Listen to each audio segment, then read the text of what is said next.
Welcome to the I Can Do Anything podcast. My name is Colin, and today I'll be talking about basketball because, well, I can do anything. And because I can do anything, I figured that maybe on a somewhat frequent basis, I would express my ideas, my thoughts, my opinions, my predictions, and just kind of my overall outlook on the game of basketball in a somewhat public manner or public forum. I've always kind of just wanted my ideas about the game to be accessible, to be teachable to somebody, to be enjoyed by somebody, really anything. And I just feel like as the seasons progressed, especially as I've stepped further and further away from the game as a player, my overall understanding has just gotten better. And as seasons develop, a lot of the things that I think and express to my friends or even just to myself seem to kind of come to fruition, whether it's a particular player not panning out or panning out, or for the last 10 seasons proclaiming that LeBron James should have been the MVP and that he's the greatest human being to walk to the face of the earth. And I just can't fathom people who don't see it. It doesn't make any sense to me. I'm yet to wrap my head around it.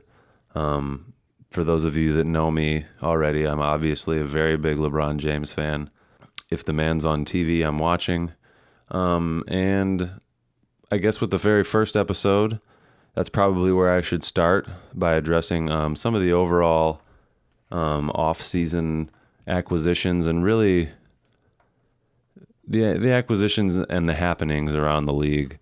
And this isn't going to be just NBA. I want to talk about all kinds of basketball in general, but the NBA is going to be the main focus. I am a proud NBA League Pass carrier, I guess, a subscriber. So I'll be watching as many games as I can, pretty much every game that I can in my free time, and kind of giving daily wrap-ups of things happening around the league, things that I see that I love, games, players that I enjoyed watching, anything really. I'm a big Michigan State basketball fan, so I will touch into college basketball a little bit. But mainly I just want to be able to express my thoughts and kind of go back and look at them, months, days, years from now. And I think it'd be really cool to just have a database of just me fucking talking about nothing really, shit that doesn't matter. But this will be, I think, a really fun experiment for myself and a good use of my time, for a number of different reasons, as a broadcaster and just as a thinker and as a speaker. So let's address the NBA off season. Obviously, LeBron James is now a Los Angeles Laker. I think it's great for the game. I think it provides a new challenge for LeBron to win in the West and try to make an NBA Finals by getting past the Warriors, or just try to continue the streak of going to what would be, I believe, 9, maybe 10 straight NBA Finals appearances. I wonder what the record is on that. How many? My guess would be that somebody from the old Lakers or the old Boston Celtics that won a shit ton of championships holds that record for a streak to the finals. There's a computer right in front of me. I guess I could look it up, but fuck it. I think it's good because it opens up the East. I'm going to touch a little bit later on every one of the teams. I'll just go through the rosters and kind of point out things that I see, players that stand out to me, combinations of players, and maybe like rotations that intrigue me about different teams. But other than the Boogie Cousins acquisition to the Warriors, which only makes the rich richer, LeBron thing is really the only move of significance in the league, because LeBron's going to make any team good. He's going to make any team the best team or one of the best teams in the league. I mean, Tristan Thompson, you have to admire him at least a little bit, for saying that the Cavs are still the team to beat in the East. I mean, it's really delusional, and he obviously doesn't mean it. It's just one of those morale things for him to say, to try to muster up something, I guess. But the Lakers are really intriguing now. I mean, LeBron brings a whole new dynamic to the team. You know, LeBron made a comment at the beginning of practices where he was talking about how the defense in Miami kind of transitioned and got them into their offense. There was a lot of fast break points in Miami, and he mentioned that he thinks this Lakers team will be similar to that, or at least closer to that than the Cavs teams of recent. And that's really intriguing to me, and I think points out maybe an overlying theme of what this year may be for LeBron. I think he continues to reinvent himself as a player and a human being, but last year was really like the overall great year, but to a lot of people, his worst year defensively. And I think maybe even statistically, it was probably his worst year defensively. A lot of those analytical stuff about defense, I don't know if I necessarily really give a fuck about. I think a lot of that is mumbo jumbo. But that comment about the NBA Heat team being a team that started with defense and kind of fed the offense really excites me in a lot of ways, because I think this young Lakers team, and I've said this throughout LeBron's career, especially within the last 10 to 8 years, as he's established himself as a pretty much a beacon to bring you to the NBA Finals. As people join him, they tend to buy in. I mean, look what he did to J.R. Smith. Like a lot of these troubled players, so to speak, the guys with off the court issues and whatnot, tend to buy into the LeBron thing when you're pretty much guaranteed to go to the NBA Finals.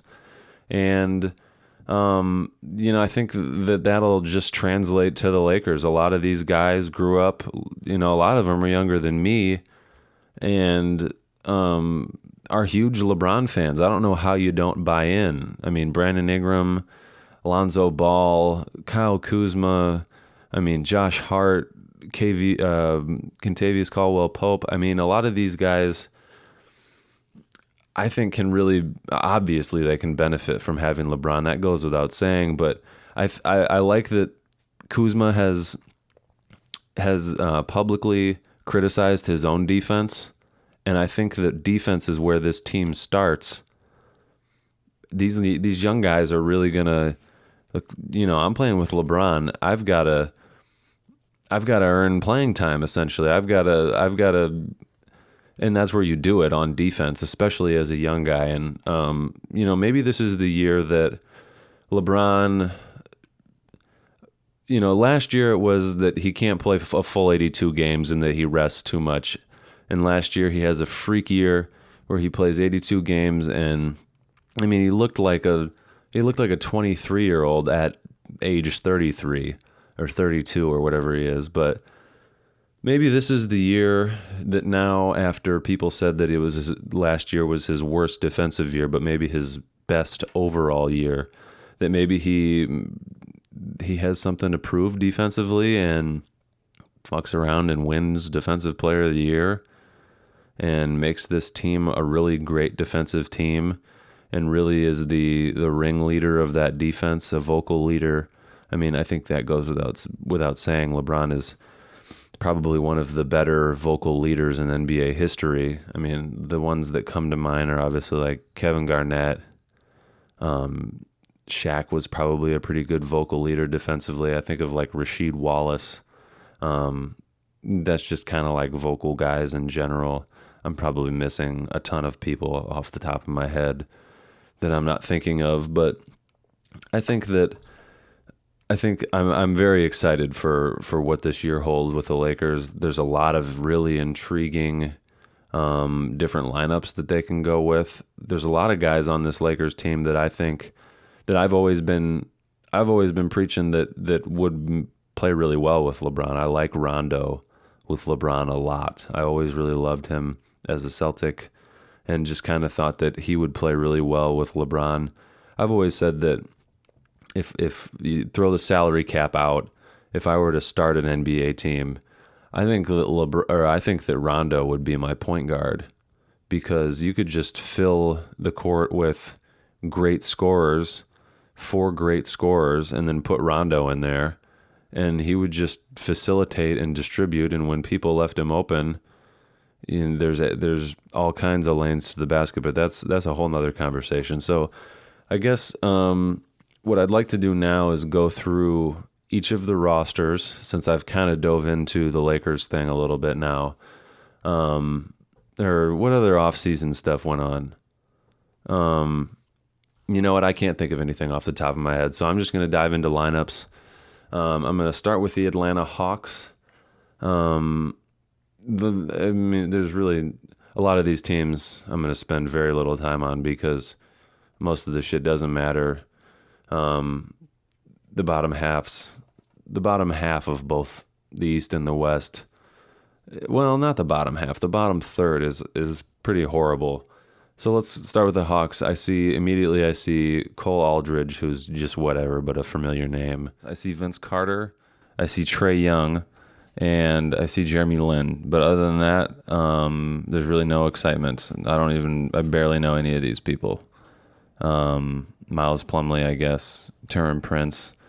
But there's nothing really that jumps out at you. It's good to see that Vince Carter's still in the league, and Trae Young he showed some promise in the preseason to at least be exciting. I think a big thing with the NBA, increasingly over the last 5 or so years, the older generation of NBA players always talks about how there's not as much talent, or the NBA is not as good, whatever good is perceived to be, as it was back when they were playing. And in a lot of ways, like, there are a lot of the teams in the bottom half of both the East and the West are pretty bad, but there's still something to tune into for every team, and I'll talk about that as I go through these teams. But I think that being a League Pass member, there's always a game you can watch, whether it's the Mavericks versus the Hawks. Like, there's something to tune into. There's exciting players on every team. So Trae Young will be exciting, I think, to watch for the Hawks. All right, let's move on to the Boston Celtics. I don't want to take too much time going through the rosters, but I do want to at least touch on every roster a little bit. I think the Boston Celtics next are obviously going to come out of they're going to obviously be one of the favorites to come out of the East. They're still really young. They've still got their core of players. Kyrie, Jaylen Brown, Gordon Hayward is back, Al Horford, Marcus Smart, Terry Rozier got a lot of postseason experience last year. Marcus Morris is a good utility guy. Jason Tatum is an early candidate for, well, I don't know about most improved because he was good last year, but yeah, he probably won't win most improved. But this team's going to be good, and I think they more than likely come out of the East. All right, the Brooklyn Nets, DeMar Carroll, and Jared Dudley looks like he's sick, skinny. He's like too skinny looking almost, like he just got out of cancer. I wish Kenneth Faried wasn't on this team. I wish he would be on a good team. Shabazz Napier, D'Angelo Russell, geez, he looks like the ultimate fuckboy millennial. Oh my gosh. He looks like a prankster on YouTube. All right, I'm not talking about the Brooklyn Nets. Charlotte Hornets. Nicholas Batum is really good. I really always liked his game. I think he's like a humble poor man's Kevin Durant, who could be really good, but just has really never found the right team. I liked him in Portland and kind of wish he would have stayed there. Miles Bridges is Michigan State guy that I wish wouldn't have left, and I was really disappointed with his play at Michigan State, especially in the second half of the season last year. I thought he was trying to showcase his NBA talent by shooting too many threes and wasn't using his size and athleticism to attack the basket and force the hand on defenders, and just kind of settled a lot. And I thought he was just kind of overall a pussy last year. So it'll be exciting to watch him for me, I guess. Tony Parker is now in New Orleans, and that's really weird. Not New Orleans, in Charlotte. And Kemba Walker, and Michael Kidd-Gilchrist is exciting to watch. Jeremy Lamb is really good. So like again, there's talent on every team. Obviously, it's the NBA, but God, I wish Tony Parker would have stayed in San Antonio. It's easy for me to say when I'm not making whatever his contract is going to be. I don't remember what his contract was, but millions of dollars a year.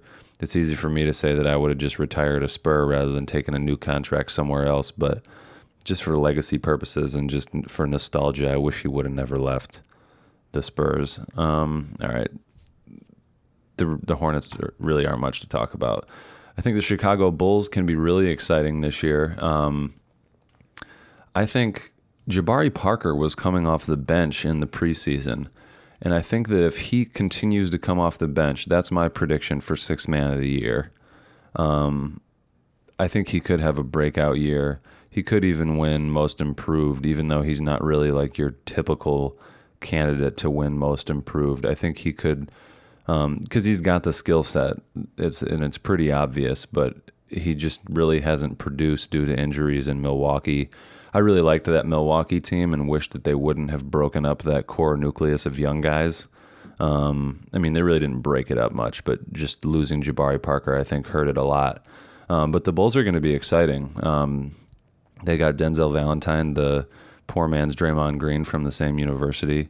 Robin Lopez looks homeless. Zach LaVine should have a really exciting year. Chris Dunn's really fun to watch. Wendell Carter Jr. looked good in the preseason. Lauri Markkanen had a great rookie year last year. He's 7 foot. Wow. Yeah, I think the Bulls could have a good year, especially in the wide open East. All right, the Cleveland Cavaliers. Jordan Clarkson's terrible at basketball. That guy's my age, and he played in the finals last year, and I felt like I could have done better than he did. I mean, obviously I couldn't have, but what a terrible, like he lost so much money last year in the playoffs just with his poor performance alone. Channing Frye's back in Cleveland. That's kind of cool, although I wish he would have stayed in LA and been on LeBron's team. Kevin Love's going to have an amazing year. It'll be interesting to see how J.R. Smith bounces back from the finals, but I'm not going to talk about the Cavs very much. They're not going to win very many games. The Dallas Mavericks were horrible last year. They've got Antetokounmpo's little brother. Luka Doncic will be fun to watch. Devin Harris is back in Dallas, and DeAndre Jordan has finally come to Dallas. The Clippers are really not the Clippers anymore. They're not Lob City. They're officially, it's over. Lob City is officially over. Wesley Matthews, again, was really good in Portland. I felt like if Portland would have just stuck with they've had so many good players there at just like the wrong times. If you had Wesley Matthews, Nicholas Batum, Damian Lillard, and who's their two guard right now, McCollum, that's a great, that's probably too many like guards, but they could have been really good. I mean, that you could say that with any team, really.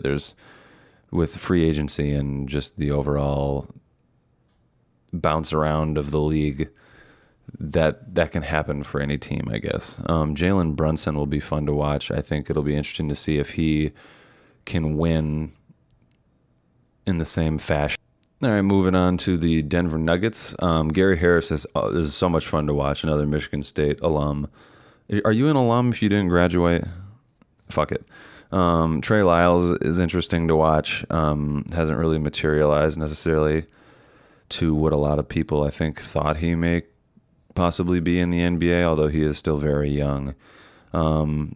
This Nuggets team looked good in the preseason, and their game against the Lakers. I mean, granted, it was the Lakers, like a very brand new Lakers team, first time playing together. But I thought just because their core nucleus is together still, the Nuggets, that they looked really good. Isaiah Thomas is on the Nuggets. I didn't know that. Huh. Yeah, they could be fun to watch. But again, in the West, they're not going to do much. Okay, the Detroit Pistons, really not much to talk about. Andre Drummond is good or whatever, but doesn't have much of an impact in the league in the grand scheme of things. Blake Griffin, I feel bad for him, but not really at the same time. I didn't know Zaza Pachulia was in Detroit. Yeah, I'm not talking about them anymore. The Golden State Warriors, I don't really need to say much. I mean, they're really fucking good, and they just got DeMarcus Cousins. It's going to be interesting to see how they use him if he comes back healthy. I mean, think about guarding.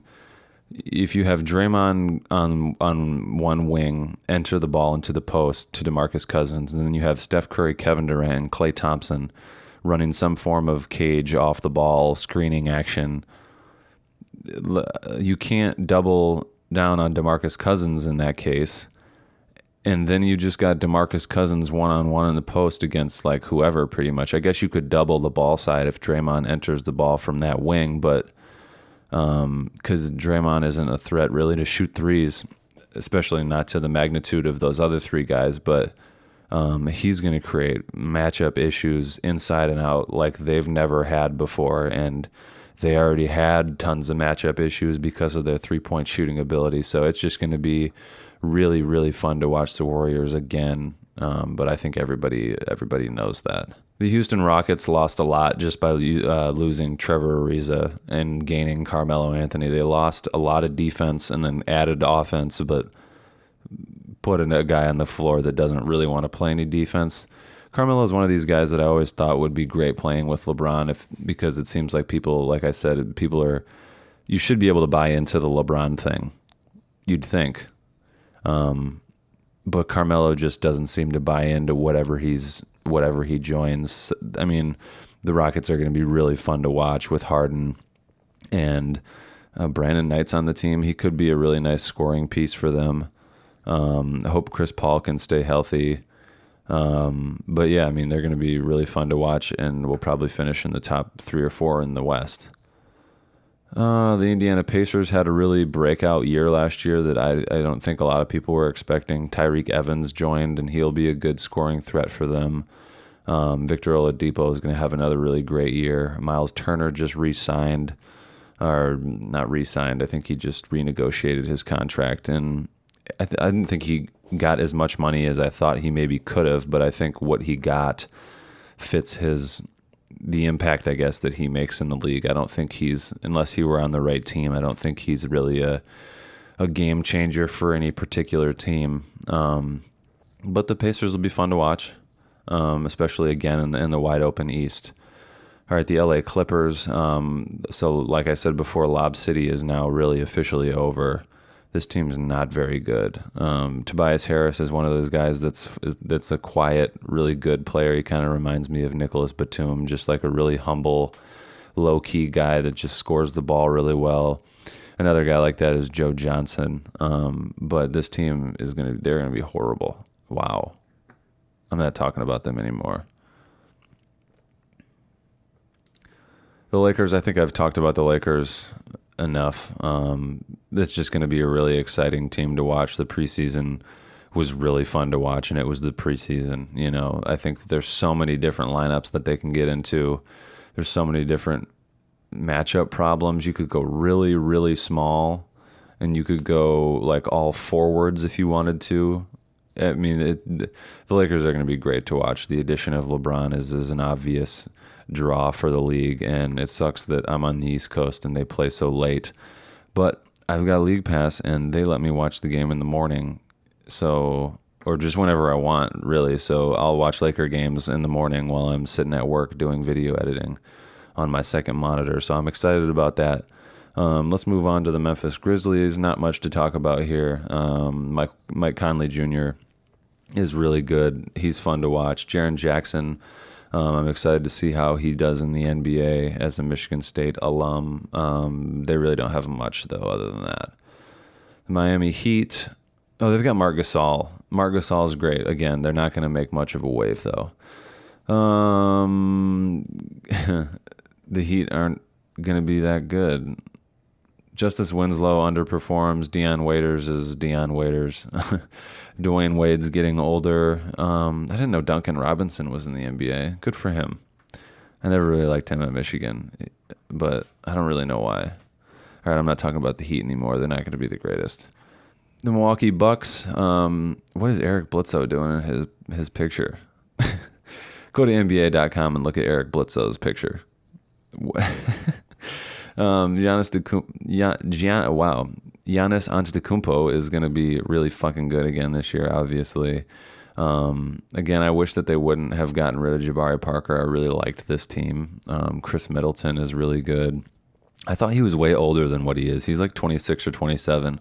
I thought he was like in his early 30s. I thought he was like 32 or 33, like in LeBron's age group, but he's not at all. I don't think they're going to be as good, though. Brook Lopez is there now. I didn't know that. They're just not going to be as good as they were last year, I don't think. And they still couldn't beat the depleted Celtics without Kyrie. Moving along to the Minnesota Timberwolves. They've been the story of the preseason with all the Jimmy Butler stuff. It'd be really interesting to watch them because of that. I think that they could have a good year. I don't think that they will necessarily, because they're in the West and ultimately they're going to get beat by the Warriors or somebody, the Lakers or the Rockets. But I think that they could come together based off of all this Jimmy Butler stuff. I don't think that he's just not going to play hard or just not be good because he didn't get the trade request that he wanted. But for some reason, I don't buy into the thing that you gotta trade him because of all of this. Like they could just play through it. I don't see why not. All right, the Pelicans. Anthony Davis, Drew Holiday had an amazing playoffs last year. They've got Wesley Johnson now, Jahlil Okafor. They're not going to be that good, but Julius Randle's there now. That's right. You know, they've got between Julius Randle, Jahlil Okafor, and Anthony Davis, it's a lot of bigs, but in Drew Holiday, they've got a good starting four, I guess, but the rest of the team pretty much sucks, so I'm not going to talk about them any longer. The Knicks. Who's on the Knicks? Anybody interesting? They had a pretty good draft in a lot of people's eyes, but if there's no timeline for Porzingis, I'm not talking about them anymore. They're not going to be very good. The Thunder, I think it's not well documented. That's why I'm doing this. I don't really like Russell Westbrook very much, for a lot of the reasons that most people don't like him. I just think he's delusional and irrational about how much he should shoot the ball. I think he fucked up the whole Kevin Durant thing. He's obviously fun to watch, and that's what everybody fucking says, that he's fun to watch, but I think he is the detriment to that team. It was interesting that he was able to get Paul George to re-sign. That made me question Paul George's mind frame a little bit. I don't know why you'd want to play with Russell Westbrook over LeBron James. I can't understand the whole I wouldn't want to play in LeBron's shadow or whatever. I don't buy into that. These guys obviously have egos, but I don't see how these guys have to think that they're the best in the league, but like, if you're Paul George, like, you're not better than LeBron, right? That seems obvious. Why not just go play with him and win a championship? I don't know. I guess I respect the wanting to do it not on your own, because nobody can do it on their own. I think that's where Kyrie went a little astray by thinking that he could win a championship on his own in Boston, or at least win a championship as the lead guy. But I don't even think, he's the most talented player in Boston right now, but I think Jason Tatum in the next 2 or 3 years will be their go-to scorer and their go-to guy. But I think that's where I don't know where I'm going with this. I'm going to move on. The Orlando Magic are not going to be very good. Mo Bamba, whatever. He's not going to change their team. Aaron Gordon is fun to watch. Timothy Mozgov. Okay, I'm not talking about them. The 76ers will challenge the Celtics in the East that'll be the conference championship, I think, is the 76ers and the Celtics. That's obviously not really going out on a limb very much. But they've really got like the same team pretty much. To be honest, their bench isn't very good. But Joel Embiid, Wilson Chandler, I guess, Markelle Fultz, if he can be a number 1 draft pick and quit being injured. And this whole Markelle Fultz thing is kind of fascinating. Ben Simmons and Dario Saric. I'm not a big Dario Saric fan. And then JJ Redick as a shooter to stretch the floor. But they're really not that deep. But Joel Embiid's a freak and Ben Simmons is a freak. And then they just put pieces around him, basically. Let's go to the Suns. They got Trevor Ariza, and I think that hurt the Rockets a lot. I'm excited to watch Mikal Bridges in the NBA out of Villanova. I thought there was a moment in the championship game last year where he hit a 3 in transition where I had flashbacks to Kevin Durant in college. He just reminds me of Kevin Durant. He's only 6'7", but the way he shot the ball in transition, it was a really quick release. And I think he could have a really promising NBA career. It sucks for him that he's in Phoenix, and hopefully he gets out of there and finds a nice home somewhere. But DeAndre Ayton could be fun to watch. He looked pretty good in the preseason, although it's really hard to take any stock in the preseason just because everybody's going about 25%. Let's move on to the Trailblazers. This is a fun team. I mean, I love Damian Lillard. CJ McCollum is good. I've never been too high on him, though. Evan Turner sounds like an alien. Caleb Swanigan was really good at Purdue, and I wish that he would have went to Michigan State because he had committed and then decommitted and went to Purdue and then beat Michigan State while he was there. I think they beat him both times they played Michigan State. But this Portland team is always really fun to watch. Damian Lillard alone, you can tune in just for Damian. The Sacramento Kings, ultimately, though, I don't think the Trailblazers, I think that they'd probably just lose in the first round again. Did they lose in the first round last year? I don't know, but they lose in the first round a lot. The Sacramento Kings is just a team that they've always kind of just, to me, they're like the Bengals of the NBA. They're just kind of like thugs that are not very good. Marvin Bagley will be fun to watch, though, and the Willie Cauley-Stein is like the he's the poster child for that. He looks like a thug. Iman Shumpert is there. That sucks. Zach Randolph is another thug that is out of Michigan State, and Zach Randolph isn't really fun to watch, but it is almost fun to watch just because it's so meticulous and methodical the way he scores, and it doesn't really make sense how he scores sometimes, but there are some exciting guys. I mean, De'Aaron Fox and Marvin Bagley, Buddy Hield, I guess. Justin Jackson's pretty good. So there's a team that, even though they won't make any waves, if they're playing anyone, you can tune in and watch it. I mean, if there's nothing else on.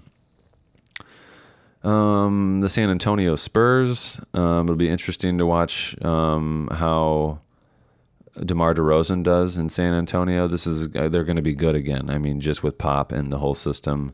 I like Bryn Forbes in that system. I'm glad he found a spot, another Michigan State alum. LaMarcus Aldridge, I think he's their key guy now. He was last year with Kawhi Leonard out. DeMar DeRozan's never really been like a star to me. I always kind of think of him as one of these off-brand stars. I always call him an off-brand star. I call Paul George an off-brand star. They're these guys that are really close, but they just don't have the body for it. They're basically not LeBron. They're really fucking good, and they're superstars, but they're not LeBron. which sucks that that's the standard. It sucks for all these people that are in his generation that just were unfortunate that he's in their way. Rudy Gay is on this team too, and he's like that in a lot of ways too. A 6'8" super freak athlete, can score the ball really well, but just has never won. I hope that they do something just for Rudy Gay's sake. He was unhealthy last year, and I think he is back now this year, and I hope they make a run in the West, although there's probably too much firepower in the West for them to make a run of any significance. So then we go to the Raptors, who got Kawhi Leonard and Danny Green. Kyle Lowry reminds me of a kid that went to the kid that I knew that played basketball at the university, Jordan Craiglow, and they just look the same, and like they're both kind of like huge pussies. And just to me, I just don't cut it. They're just not going to win you basketball games when you need to win a basketball game. I think Kyle Lowry showed that a couple postseasons ago. I don't remember if it was last postseason or the one before, where he was in the locker room or something during a crucial point of the game. I don't remember what it was, but for some reason that left a bad taste in my mouth with Kyle Lowry. And I mean, it's unfair because he just got beat by LeBron, the greatest ever. But again, I just don't think he equals wins. All right, let's move on. Two more teams. The Utah Jazz. Oh, they've got Grayson Allen. That's kind of intriguing. My buddy Ben Van Dockenberg's really excited about this Jazz team. And this is going to be mainly me talking, but I do want to have guests. I want people to come talk about hoops. So if you're interested and want to talk basketball, hit me up. But the Jazz really will be a fun team to watch. Jay Crowder's there. Dante Exum, I hope he can come back. He came back last year from an injury, but hopefully this year with a full season, he's healthy and can make a really big impact on this team. Derek Favors is a really solid four-man. I think that he's one of these guys that reminds me of like Elton Brand or like Carlos Boozer, these guys that just have a long career and kind of defy the way. I mean, the game is, everybody's got to shoot now, and they've kind of defied that generation. And Derek Favors has developed a jump shot, but I just don't, he's not a prolific shooter, someone that you think of as a shooter, but has remained in the NBA. I remember when he go to Georgia Tech? I think he went to Georgia Tech, but he's one of these guys that's just stayed in the league. Ricky Rubio had a really good year, and then Donovan Mitchell. It's a fun team to watch, and it's unfortunate for them that they're in the West, but they probably don't make it out of the second round. And the Washington Wizards to round it out. Bradley Beal. I said this a couple of years ago just to people around me, and again, this is why I want to do this, is because I want my opinion and my ideas about the game of basketball out there in the world. I wanted Bradley Beal to play with LeBron really bad. I thought that in that finals in any of the last 4 NBA finals, I thought that it was the one with the last one with Kyrie. I thought that all of those players except the 2 position really equaled each other out. I think that at the 1, Kyrie and Steph kind of cancel each other out. And then you had J.R. Smith and Klay Thompson. And Klay Thompson's better, obviously, on both ends of the floor than J.R. And then you had, who was at the 3? Kevin Durant and LeBron, I guess. And they cancel each other out. And then you had Kevin Love and whatever center the Warriors played with, Zaza or Jordan Bell or any of these guys. Andrew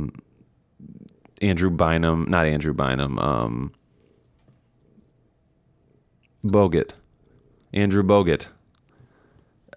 So they canceled each other out, and then who's the last one? Kevin Love and Draymond, I think, cancel each other out for the most part.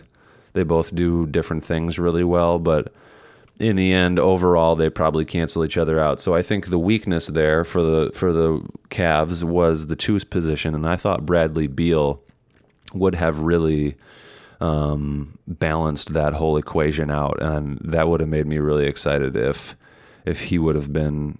I mean, that's just kind of like a fantasy type of transaction, but the Wizards will be pretty good, I think, with Dwight Howard and Jeff Green added to the team. John Wall is another kind of like one of these like an off-brand superstar. I just don't think he equals wins. Austin Rivers is finally not playing for his dad. I think that's good for him. The East is gonna be really fun, I guess. Now that I've gone through them all, you got Boston probably at 1, the 76ers probably at 2, the Raptors probably 3, or maybe the Wizards, and then the Pacers are probably in there somewhere. And the Bucks still probably in there somewhere. I think maybe the Bucks and the Wizards battle it out for 3rd, 4th, 5th. And I don't know. I guess that leads me into predictions and how I'll kind of close this episode. So my predictions for let's see, the Eastern Conference Finals will be the Boston Celtics and the 76ers. I really don't think there's much of a surprise there. And then I'll take the Boston Celtics to beat the 76ers and play in the NBA Finals. I think that excites a lot of people because it's not the same NBA Finals as it has been the last, 3-4 years. Yeah, I guess that's exciting.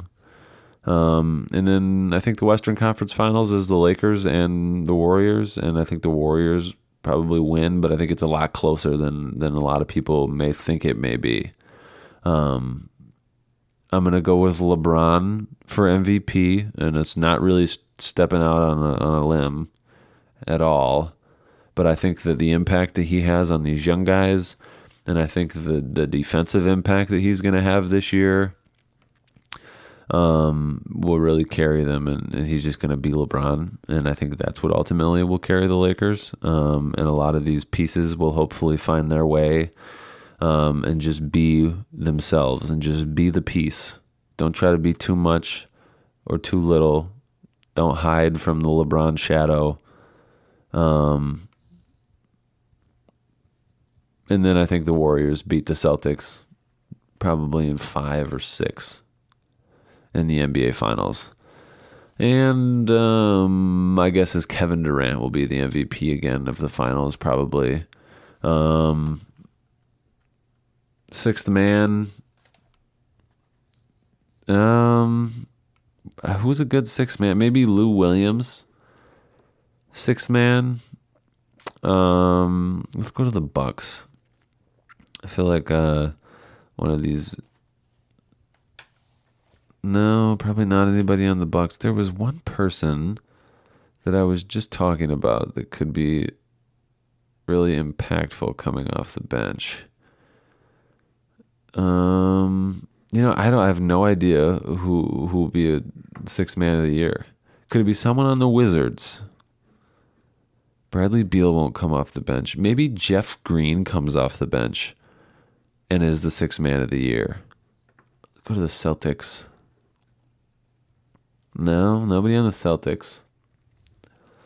I'm gonna go Jeff Green as sixth man of the year. That is kind of the sixth man of the year award is kind of dumb in my opinion.